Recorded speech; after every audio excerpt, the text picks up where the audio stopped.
I think there's no way I can change the world. Mm, I can't change the world. I'm one person. mm. However, if I live my life the way that I've been taught, the way that I've learned, the way that I live it today, which the way I live my life today, I absolutely love it. It has the opportunity to influence one other person.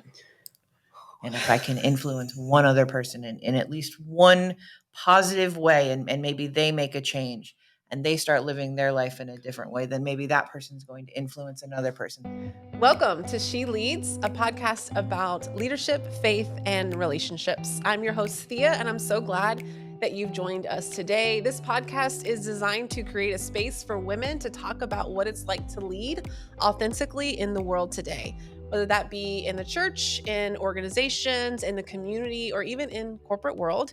What's it like to lead as a woman? What do we bring with our unique gifts and skills?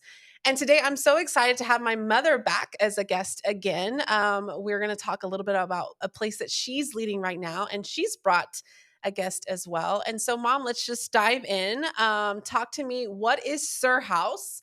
And tell me who you brought today.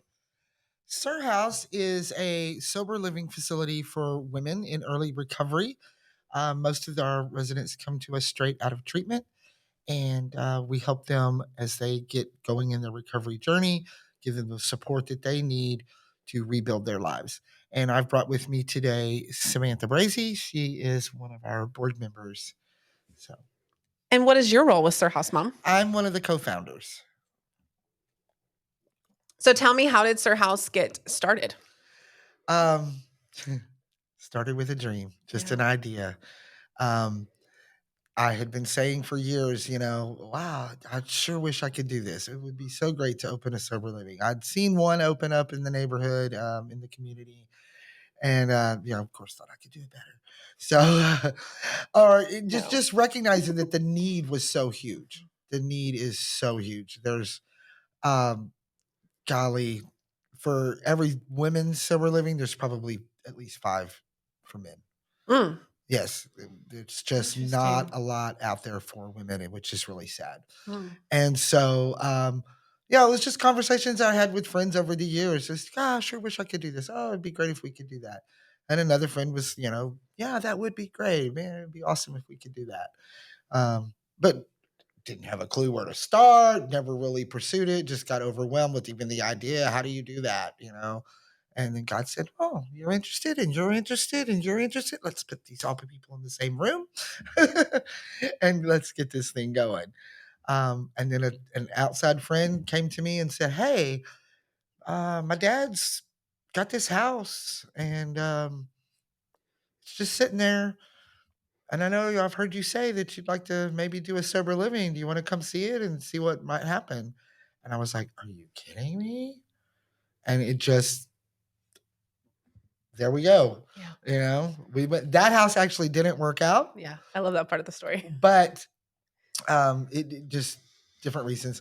But the crazy thing is that the other 2 women that I called and said, "Hey, you want to open a sober living house? Like, for real, we have a house. We're being given a house." And they were like, "Yeah." And so we went and looked at it and all that. But when that house didn't work out, none of us said, "Oh, shucky darns, that didn't work out. Oh, it could have been a great thing." We were already on the train. We already had a vision, and we were already empowered. And to an extent, we didn't even have any clue about. And we just kept moving forward. Yeah. We just said, "Okay, well, we need another house." Yeah. Yeah. So when did you open your first one? And then what is Sir House today? We opened our first house in February 2019. 2020. 2020. Sorry. See, I should know this. We started, that's right. We put the foundation together and formed the nonprofit in 2019, and we opened officially in February of 2020. Mm-hmm. So I was just driving home from work one day and passed a property that had the parking lot we needed, because that was a big issue, the parking with the city. And I said, "There's a for lease sign on that." And I just whipped around and went and looked at it and got the number, and it just everything just happened so quickly and so easily and so smoothly. It was just amazing. It was just amazing. And today we have 3 facilities. We have 2 in Pasadena, 1 in LaPorte. We house a total of 28 women plus our house managers. Um, and we're growing and we're serving and we do a lot, okay, but we don't make anything happen. Mm, Where we try to keep and remember and always be mindful that we are stewards. mm, That we are stewards. yeah. So, Sam, what is your involvement with Sir House? What has your experience been like? So I've been on a different end. I was actually introduced to Sir House once they had officially opened up. I was actually living in another sober living house at the time, and Sarah approached me, asked if I wanted to be the house manager of the one of the locations, the first location. Wow. One of the things that I was taught in my recovery is when somebody asks you a question, 99% of the time you say yes. That is just answering to something that God wants you to do. So, of course, I said yes after talking it over with people who are more experienced than I am, and I became the house manager of the first location, and I did that for about 18 months. After that period of time, I decided to step down. There's only a certain period of time that you can do that without losing your marbles a little bit. And I didn't have much more to lose. I moved on and moved out of the house, and they asked me shortly after that to step up and be one of the board members. So I have kind of a different perspective on how the house is run and the in and outs and the day to day functions of them. So I get to bring that experience now as a board member of Sir House. It's very valuable. That's wonderful. That's and so neat that you've lived in a sober living, right? So also as a resident, Yes.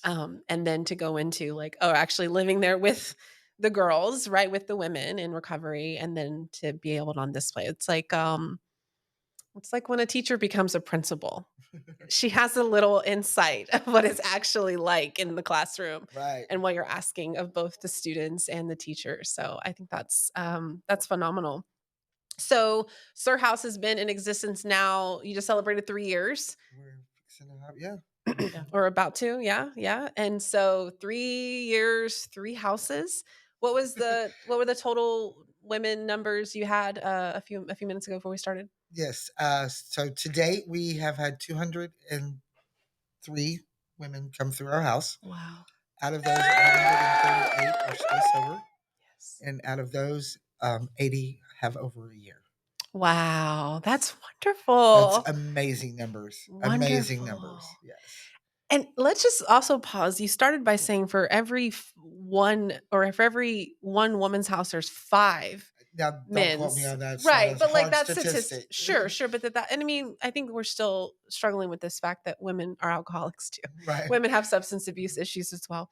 But to go from one in the Pasadena area to three plus one in LaPorte, I mean, what an amazing Yeah. feat. Yeah. Yeah. And yes, God is at work, right? God is blessing and leading these things. But what have you as women done to be a part of this?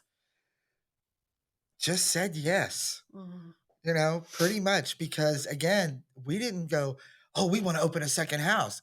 These things have just come to us. mm, They literally have just showed up on our doorstep. Here's an opportunity. Here's a way you can serve even more women. mhm, And I'm a firm believer God doesn't make too hard of terms for those who seek Him. mm, So when it's easy, when it's laid out, yeah, like I said, we're busy. We do stuff. We had to do stuff, um, to carry it out. But it just shows up, and then we say, "Okay, Lord, you guide us." And who's the next person we need to talk to? What's the next step to make this a reality? You mhm. know, um, and we've gotten sidetracked. I mean, we tried to open that place on Sycamore, and Oh yeah. whew, that didn't work out. Yeah. And we painlessly got out of that lease. Mhm, And we're handed Dewberry. mm, I mean, like almost immediately. It was very shortly after. And one of the things, we don't ever get discouraged. mm, Mm. If God shuts a door, He always manages to open another one for us and to make it very easy for us to walk through that. And one of the things that we've always done is just always remained ready and willing. mhm. Whatever happens, whatever phone call we get, whatever knock on the door, we are there, we are ready, we are prepared, and we know instinctively kind of what decision to go with that. Why do you think that is? That is absolutely not us. That is not us, and I can guarantee that. That is something bigger than us. That is a God that is looking down and blessing the work that we've done and wanting us to continue down that pathway. Yeah. We Yeah. were gifted with office space this year, Mhm. free office space. And I'm not talking a 10 by 13, right? We have a conference room, a reception area, two big offices that hold three people each comfortably. And I'm like, I don't know what he's doing. I mean, because honestly, right now, we don't really need that. Mhm. So he's got something planned, Mm. and Mm. so it's just, we just want to make sure we're ready. We just want to make sure Yeah. we're ready. Yeah. That's really great. When you mention, obviously it's something bigger than you, I also was thinking it's also something bigger than you. It's this mission, it's this need, it's this call that both of you have on your lives, not only because of your own sobriety journal or journey, but also because of your belief in it, that you're willing to keep stepping up and stepping in and dreaming big and failing and getting back up again and continuing, right? That tenacity, because you know that this is, again, something bigger Oh, absolutely. than you. That's really, really key. So, talk to me about some specific challenges that you've experienced in leadership in this journey with Sir House. What have been some of the difficulties? Well, I think we have a 7-member board, Hmm. all women Yes. in recovery, Yes. which is fabulous, and all very strong personalities, which is needed and necessary. All very, very passionate. All we all of these women are all in Mm. about what we're doing and why we're doing it. Yeah. How we do it, however, can sometimes, be a little bit contentious. Sure. Also, at least 4 of us for sure, also professionally have worked in management or currently work in management. Sure. And we're used to being in charge and running things and delegating and Yeah. saying how it's going to be. And so sometimes it's a challenge to remember that we're here collaboratively. Mm.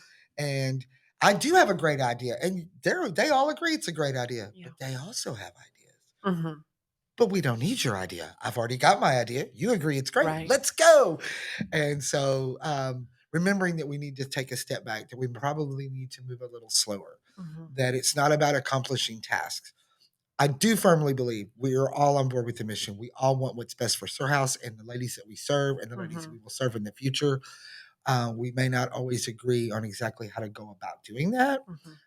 and so we have to take the time to step back. We don't have to make a decision today. And sometimes it feels like you do, Mm. but we don't. Yeah. Let's table this. Let's pray about it. Let's ask for outside opinions. Let's Yeah. research what other sober livings are doing and how they're doing it. And, what are the pros and cons of it all? Yeah. You know, So you mentioned seven. You said seven women on your board. So all female leadership, and who's paid in the leadership no positions? one's None of paid. us. So all female volunteer leadership. Yes. Yes. What are the unique challenges that come in that situation? Sam, you have something to share. This is how I get fired from a board today. No, it's like Sarah said, we are all very much driven to do what we do. And we all think sometimes that we have the best idea. Yeah. And it's just remembering that at the end of the day, it's not us that's in charge of this. Right. It's Mm. not us that created this. It really is God that came down and allowed us to have what we have today and to do what we can for these women. And so sometimes having to bite the bullet and swallow our pride and ego a little bit and allow somebody else to have a better opinion than ours or a better idea and recognizing that can sometimes, I know personally for me, be a challenge that I'm not always right. I don't always have the best ideas, even though sometimes I think I do.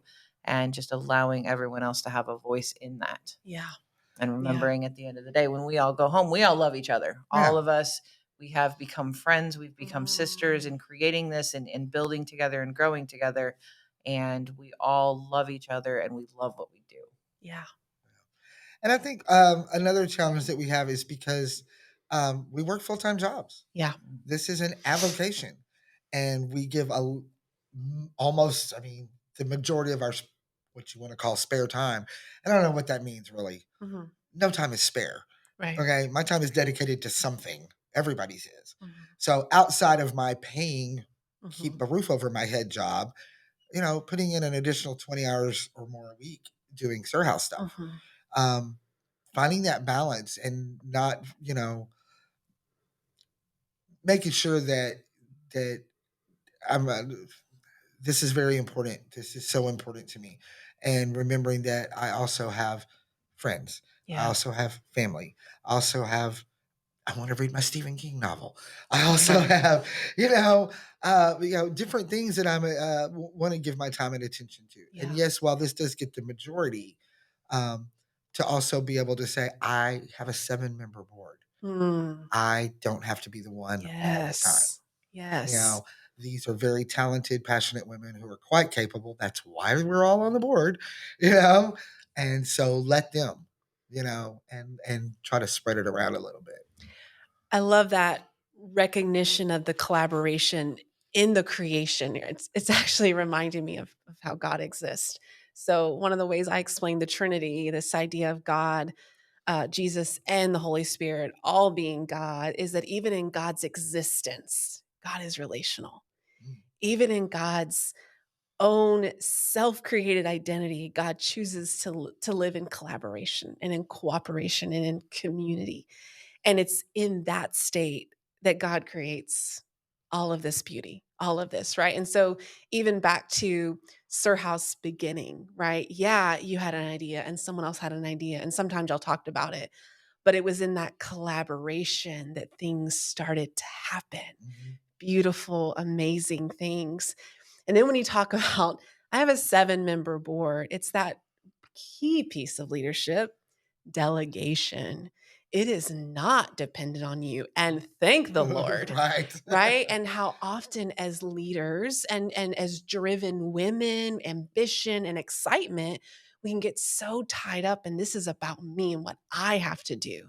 Right? I have to complete every task. I have to have my hand or fingers in every situation. And I can only imagine that if you have 7 strong-minded women doing that, that you're bumping heads and there's got to be that place where you're willing to say, let me step back, right?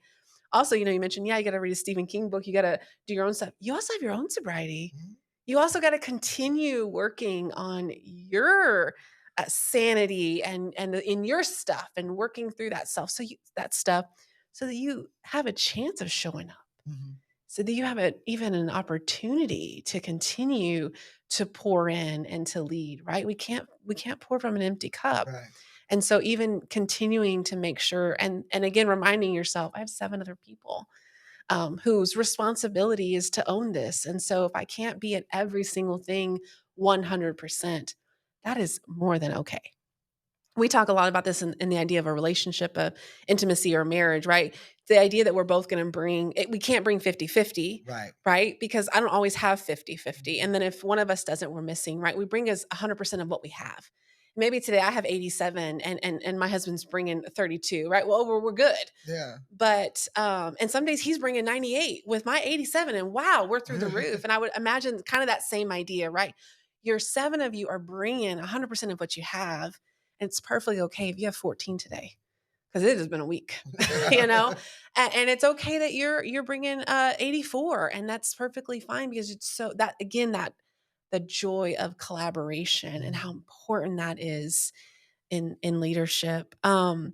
Talk to me a little bit about your sobriety experience and how that has influenced this leadership. What have you experienced in the rooms in AA before Sir House that has influenced your leadership at Sir House? So I will honestly be completely transparent. If it was not for my sobriety, if it was not for the rooms, I would not have this position at all. The rooms and the book and the stuff that I've learned, not the stuff, but these tools that I have learned in the last almost 4 years have made me the woman that I am today. They've taught me how to be a leader. They've taught me how to be a role model. It's women like Sara who have taught me how to be the person that I am today, and because of that, I can now give back to the women in these houses to teach them Mhm. that this is what recovery looks like. And it's not perfect all the time. I don't Mhm. have to put on, any disguise or anything like that when I walk in the room. I can be real and honest, and Mm. sometimes the truth is brutal and it doesn't feel good, but it is what it is because that's what it is. But I'm able to stay sober no matter what happens, and being able to teach these women that is they come into the house, they only have usually 30 days sober when they first Yeah. come to us, and they are barely hanging on. They're scared, they don't know what to do, they've just left a treatment center where they have this safe little cocoon, this bubble that protects them from the outside world, and now we're throwing them into it. But that's what these sober living houses do, is they provide them a safe, comfortable place to grow, to Mm. become comfortable with the world. So when they do walk into that gas station and there's all that beer lined up right there, their first reaction isn't to pick one up. It's to say, I'm not good enough to get gas today, and turn around and call somebody. We teach them how to stay sober. And because of places like AA and the rooms that we have and the women that came before me, I'm able to give that back to these women. So my recovery, my sobriety definitely impacts my ability to be present in those houses today. Mm. That's beautiful. Thank you. Thank you. So, one of my influences for even this podcast is I listen to quite a few comedians, and one is my favorite, John Crist. If you're not a fan, check him out. He is, I think, 2 to 3 years sober, and talked about how much he loves the fact that when he does go to an AA meeting and he shares with authenticity, nobody tries to fix him. Right. That the response is thank you. And I've really been thinking about that. And then just talking with you women today about your, sobriety journey and what you're doing now in leadership. How might the world be influenced by sobriety and AA and these places and spaces that you have found your true self and a willingness to live into it? How might that affect the world of leadership? How could the world be more like AA? Oh my goodness. Wouldn't it be great?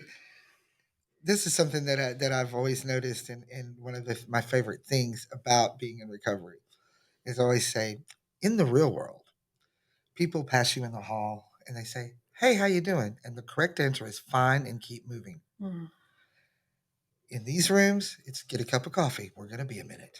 mm, Do you really want to know how I am? mm, It's just a cordial. And I'm not saying there's not a place for niceties or whatever. At least acknowledge someone's existence as you pass them in the hall. But why ask how you doing mm. if you really don't want to know? Just say good morning and good afternoon and keep Yes. moving. You know, these people want to know how I'm doing, really. Mm, You know, and being able to show up for someone else and walk in those houses and say, "How are you doing?" yeah. Really. Yeah. You know, we are involved. We're not just running the business side of things. That's stuff you got to do. But we're involved we have relationships with all of our residents. I'm a firm believer. Alcoholism, drug addiction is all about disconnection. Mm, Disconnected from me, from you, from God, from the world, from everything. And we recover in community.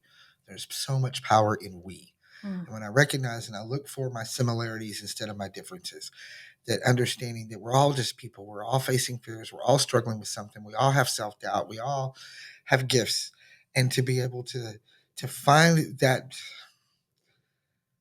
connection, mm. you know any kind of connection, um, that's where it starts. Yeah. And being willing to foster that connection, to let Mm, someone connect with me, let them see who I really am, and to give them the freedom to be who they really are.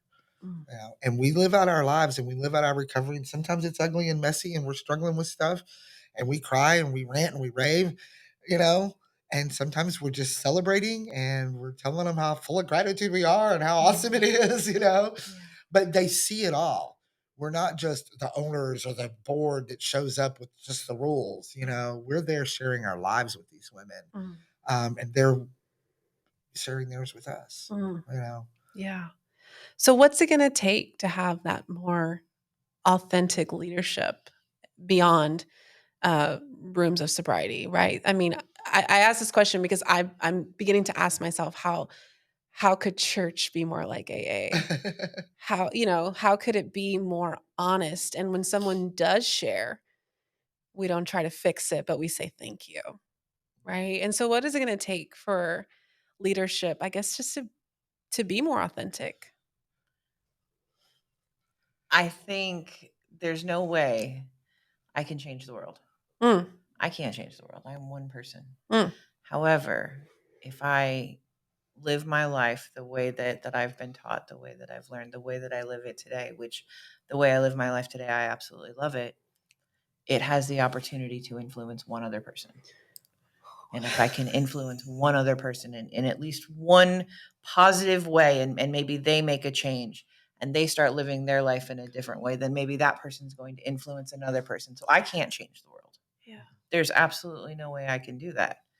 I can hopefully, though, at some point in my life, make an impact on one person that they'll remember Mm, and have a positive impact. And whatever action I take, that helps them. yeah. Yeah. And what I've learned today, who I am today, is because of AA. Mhm. So that is probably the only way that AA could influence the world. Mm, Yeah. Sobering up one person at a time. yeah. That's great. I love that.